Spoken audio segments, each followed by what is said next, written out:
My dear friend, imagine being 16 years old, sitting in a dull classroom, watching the clock tick, knowing deep down that the traditional system isn't made for you. You're not stupid, you're not lazy. You just know that memorizing textbooks and reciting facts won't lead you to the life you want. So you leave. Most people would say that's the end of the road.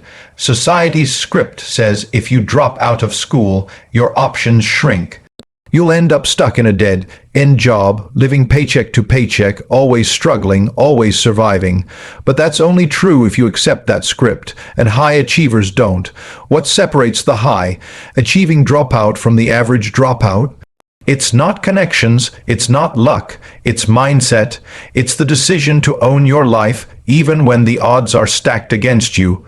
Leaving school without qualifications means the world isn't going to hand you anything. Employers won't chase you, banks won't lend to you, friends might laugh behind your back, but in that silence, when you've got no one else to rely on, you learn something most people never do. You become resourceful. You learn how to earn before you know how to spend. Maybe you're making wooden bins in a freezing garage, or selling car parts, or working shifts while everyone else is out drinking. It doesn't matter.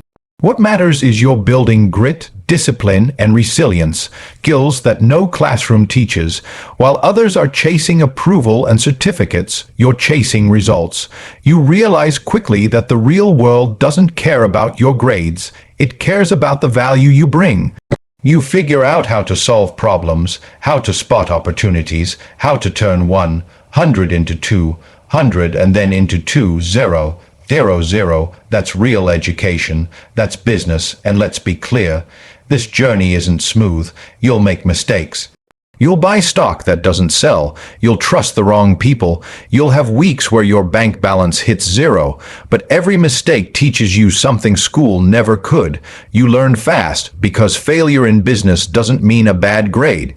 It means you go hungry, so you adapt. You start learning from the right sources.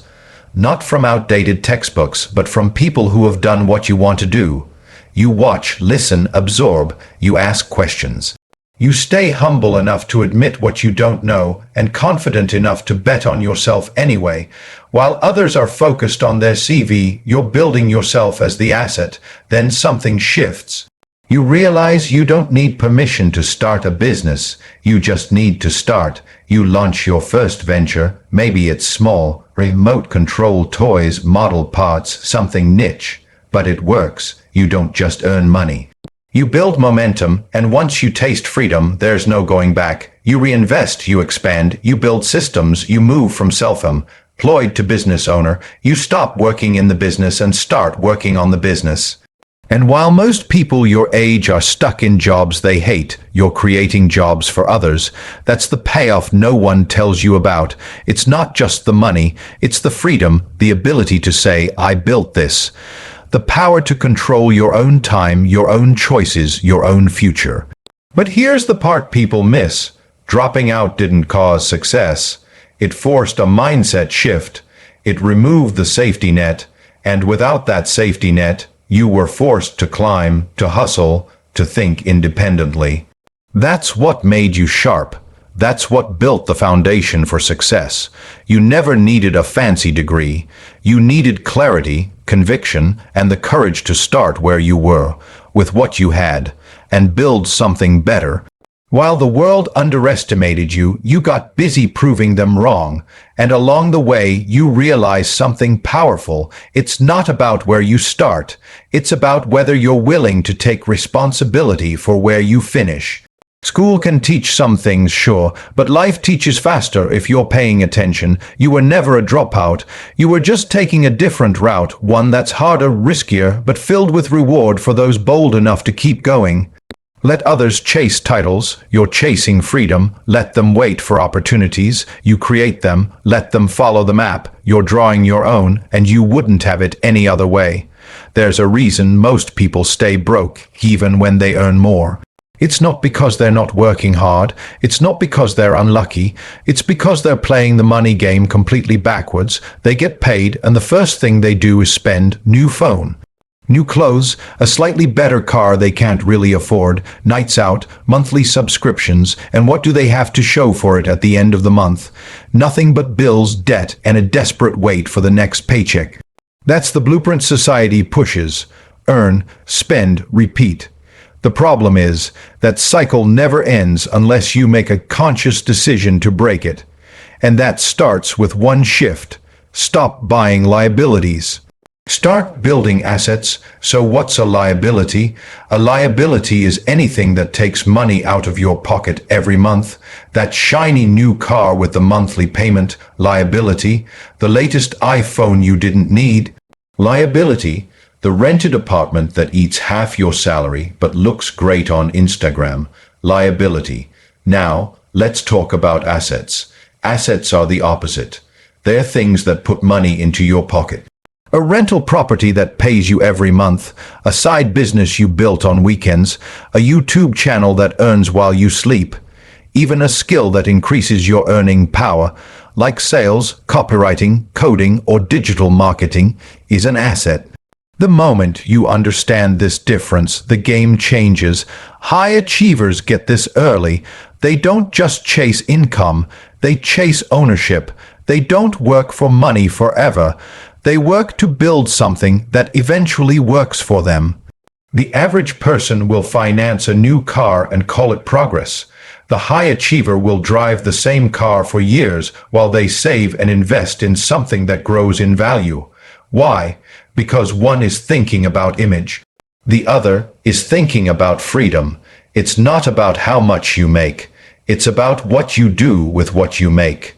You could be earning 6 figures and still be broke if all you're doing is upgrading your lifestyle every time your paycheck increases.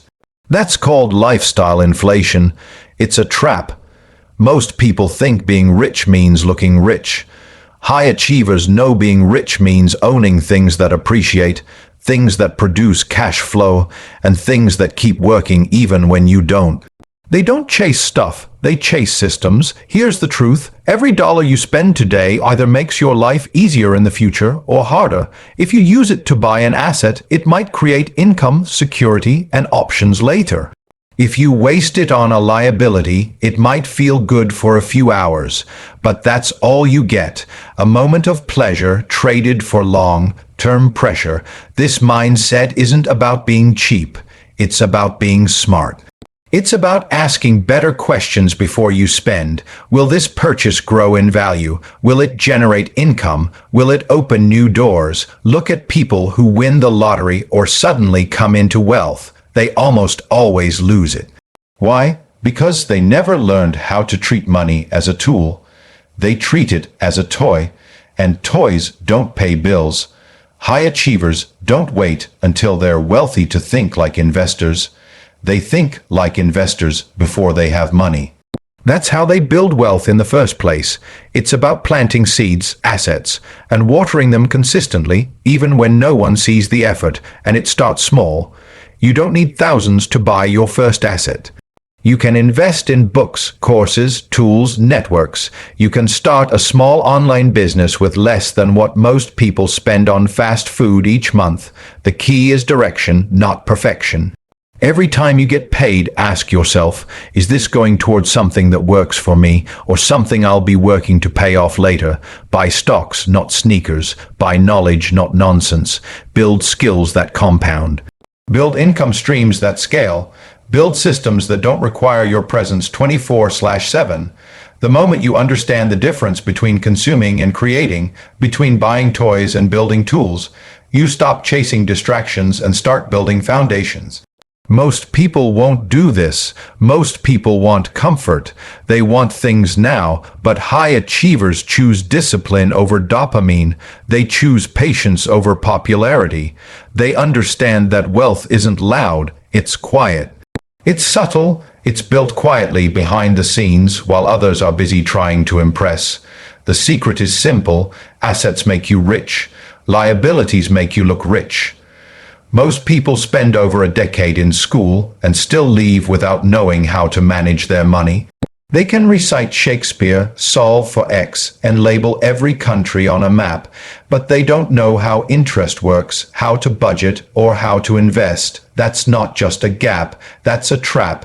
Here's what the system doesn't teach: the difference between working for money and making money work for you. They'll tell you to get good grades, get a safe job, and keep your head down, but they won't tell you how to build wealth. Why? Because schools prepare people to be employees, not owners, and so the cycle begins. You finish school, maybe go to university, take out student loans, and land a job. Finally, you're earning money, but no one ever showed you how to use it. So what do? You spend, you sign up for credit cards. You get that new phone, that upgraded car, maybe even move into a place that looks nice but drains half your paycheck. It feels like freedom, until the bills pile up and you realize you're stuck. You were trained to earn, but never taught to keep. This is why learning financial literacy early is a game changer.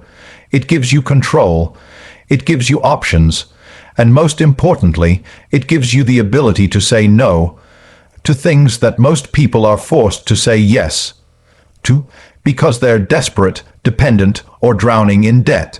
So what is financial literacy really? It's understanding how money moves. It's knowing how to budget, how to save, how to grow your income. It's understanding compound interest, debt, taxes, and investing, not at a PhD level, but at a practical level. Enough to protect yourself and then position yourself for growth. Financial literacy teaches you to live below your means while you grow beyond your limits. It teaches you that saving is good, but investing is better. It shows you that making more money doesn't matter if your spending habits stay broken. It teaches you how to build a financial safety net, how to avoid scams, and how to create multiple streams of income so your future isn't riding on a single paycheck. And the earlier you start, the easier it gets. Money works best with time. If you start in your teens or early 20s, even small amounts can grow into something massive. That's the magic of compound growth. But if you wait until you're in your 30s or 40s to take money seriously, you're not only starting late, you're starting from behind. Most people think financial literacy is complicated. It's not. It's just unfamiliar, because no one taught it to you. But the basics are simple. Track your income, spend less than you earn, avoid bad debt, invest consistently, protect your downside, and stay patient. It's not about being a finance nerd. It's about not being financially blind. Because the truth is, if you don't learn how to manage your money, someone else will manage it for you, and not in your best interest. Banks want you in debt. Advertisers want you distracted. Subscription services want you on autopilot. The system profits from your ignorance. Every time you overspend, delay investing, or avoid learning the basics, you're feeding a machine that's designed to keep you dependent. Financial literacy is your way out. It gives you the ability to look at a paycheck and think, how can I multiply this? Instead of what can I buy with this? It helps you say no to short-term pleasure in favor of long-term power.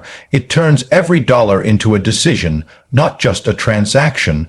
And here's the part that most people miss. Financial literacy isn't about money alone. It's about mindset. It's about habits. It's about discipline. The same mindset that helps you save your first $100 is the same mindset that helps you build your first million. The principles don't change, only the numbers do. The earlier you adopt those principles, the stronger they become. Every decision compounds, every lesson builds. Every small habit, budgeting, tracking expenses, saving, researching investments, sets you apart from the 95% of people who never take control of their financial life. And it's not about being perfect. You'll make mistakes, you'll overspend, you'll take some bad advice, but as long as you're learning, adjusting, and taking responsibility, you're ahead of the curve. Financial literacy isn't a course. It's a lifestyle. It's a way of thinking that puts you in the driver's seat instead of the back seat. Most people will wait until they're drowning to learn how to swim, but you can start now while the waters are calm. Learn how money works, learn how you work, then use both to build something no one can take from you. Failure, the word most people fear more than anything else. It's the reason people never start businesses. It's the reason they stay quiet when they should speak up. It's the reason most dreams die before they ever see the light of day. Because in school, failure means you did something wrong. It means you didn't study hard enough. You weren't good enough, and you're punished for it. Bad grades, disappointment, embarrassment. From a young age, we're taught to avoid failure at all costs, and that's exactly why most people stay stuck. High achievers think differently. They see failure not as a punishment, but as a signal, a teacher, a step forward. They understand that failure is data, it's feedback, it's part of the process, not the end of it. Look at anyone who's built something meaningful, an entrepreneur, an investor, a content creator, an athlete, and you'll find a graveyard of failures behind their success. Businesses that flopped, deals that went bad, products that didn't sell, content that bombed, opportunities missed, money lost, time wasted, but they didn't quit. They learned, they adjusted. They analyzed what went wrong, made changes, and tried again. Because failure doesn't break people, quitting does. Most people hit a wall once and turn around. High achievers hit the same wall 10 times and eventually figure out how to climb it, not because they're smarter. Not because they're luckier, but because they've trained themselves to use failure, not run from it. That's the key difference. The average person experiences failure and makes it personal. I failed, so I must be a failure. High achievers experience the same failure and think, interesting. What can I fix? What can I improve? Same situation, completely different mindset, and this mindset doesn't show up naturally. It's built over time through repetition. The first time you fail, it hurts. The second time it stings. But the third, fourth, and fifth time, you start to build emotional calluses. You realize failure doesn't kill you. It teaches you where the gaps are, so you can close them. You also learn that failing doesn't mean starting from zero. You're starting from experience. Every mistake carries lessons. What not to do, who not to trust, what to watch out for next time. Each time you mess up, you get sharper, tougher, and wiser. That's the real education. Most people try once, fail, and label themselves not good at business or not meant for success. But one failure doesn't define you. What defines you is how you respond. The worst thing you can do is tie your identity to a temporary outcome. High achievers don't hide their failures, they own them, they talk about them openly, they don't fake perfection because they know it's fake. They know that behind every overnight success is a decade of late nights, rejections, bankrupt launches, awkward mistakes, and painful missteps. Failure is the price of progress. If you're not failing, you're not doing anything new. You're playing it safe, you're living in your comfort zone, but nothing grows in comfort. All growth lives in discomfort, and that discomfort often comes wrapped in failure.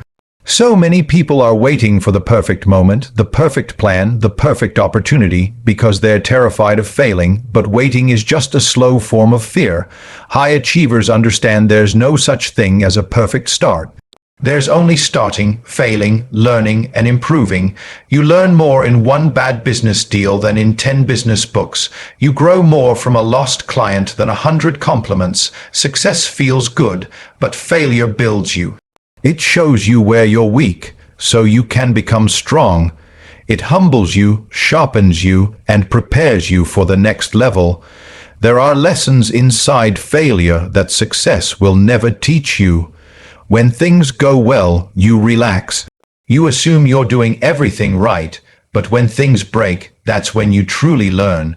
That's when you go back to the drawing board, rethink your approach, and make real progress. The people who win are the ones who fail fast, fail often, and fail forward.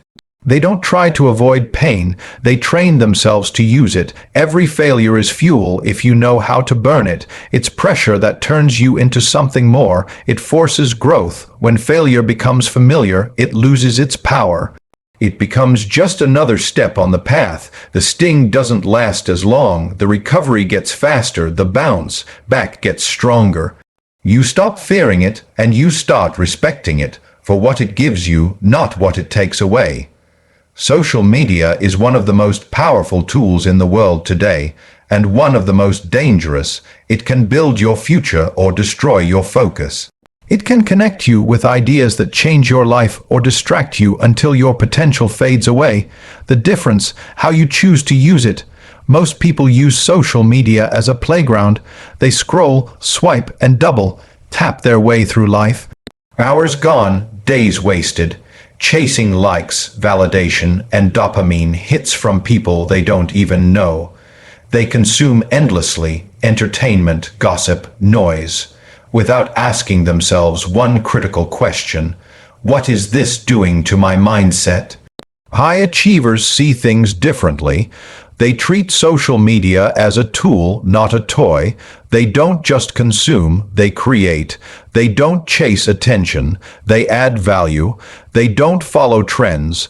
They build something that lasts longer than a trending hashtag. For them, social media isn't a distraction. It's a weapon. It all starts with intent. Why are you online? Are you here to grow or just to escape boredom? Are you using social media to level up or to avoid doing the work you know you need to do? Because the truth is, every account you follow is either helping you or holding you back. Every post you see is either feeding your focus or feeding your fear. The people who win use social media to learn, earn, and connect with opportunity. They follow mentors, not memes. They consume content that teaches, not just content that entertains.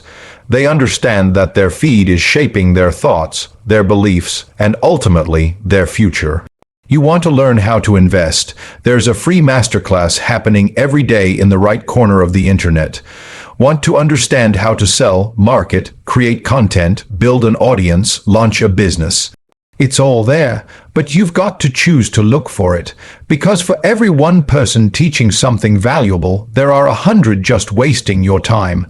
High achievers are intentional with what they allow into their brain. They know that their attention is currency, and they spend it wisely. If something doesn't teach, inspire, or motivate, it doesn't deserve space on their screen. They curate their feed the way an athlete curates their diet. No junk, no poison, no garbage, but it goes beyond what they consume. It's also about what they produce. They don't just sit on the sidelines watching others grow.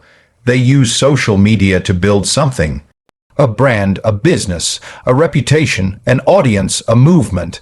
They understand that every post is a chance to lead, to share, to attract like-minded people, to put value into the world and get opportunities in return. Most people scroll through TikTok and say, that's cool. High achievers look at the same video and say, how did they make that? What's the strategy? How can I use that idea and make it my own? They reverse engineer success. They take notes, they study, they create, and here's what separates the winners from the wannabes: consistency.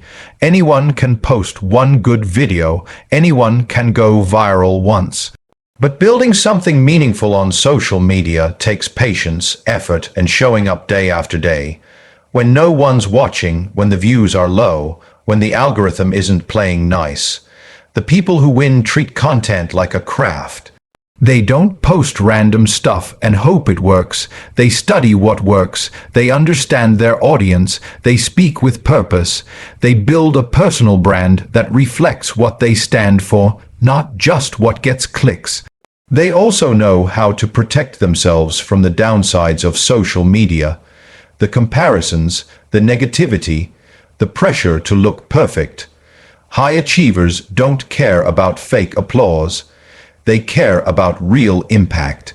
They know that the most successful people online are often the most disciplined offline. The content you see is just the tip of the iceberg. The real work happens in silence. And here's something most people miss. You don't need millions of followers to win on social media. You don't need to be famous. You need to be focused. You need to offer value consistently to the right people. That's where the leverage is. Not in going viral, but in being valuable. Because once you build trust with even a small audience, you can monetize that in endless ways. Coaching, digital products, affiliate marketing, brand deals, services, it all becomes possible when you use social media with intention, not to entertain, but to educate, not to impress, but to impact. Most people are addicted to consuming. High achievers are addicted to creating. Most people want attention. High achievers want ownership. Most people chase followers. High achievers build communities. The platform is the same. The results depend entirely on how you choose to use it. We've all heard the phrase, hard work pays off. It's been drilled into our heads from childhood. Get up early, stay up late, grind, hustle, outwork everyone, and yes, there's truth to it. Hard work matters. It builds discipline, character, and momentum, but there's a point where working harder stops giving better results, and that's where most people get stuck. High achievers figure out early on that hard work alone isn't enough. Because if it were, construction workers would be billionaires, nurses pulling 60-hour shifts would be financially free. The reality is, hard work without direction just burns you out. Sweat doesn't equal success if it's spent on the wrong things. Working smart doesn't mean being lazy. It means being efficient. It means understanding that time, energy, and focus are limited resources. And if you want to succeed, you've got to use them wisely. High achievers don't just ask, how can I do more? They ask, how can I get better results with less waste? Let's break it down. The average person spends years stuck in the same loop. Wake up, go to work, come home, repeat, without ever questioning if there's a smarter way to live.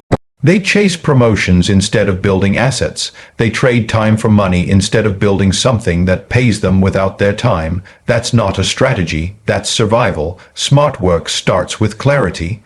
What's the goal? What are you actually trying to achieve? What outcome matters most? High achievers reverse engineer everything. They don't just show up and hope for the best. They design a plan, test it, adjust it, and then execute it with focus.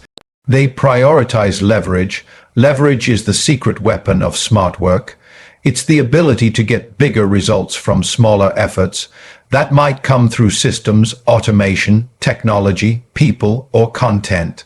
It's about multiplying your impact without multiplying your stress. You create a product once and sell it 1,000 times. You make a video once and it works for you 24/7. You hire the right person and your business runs while you sleep.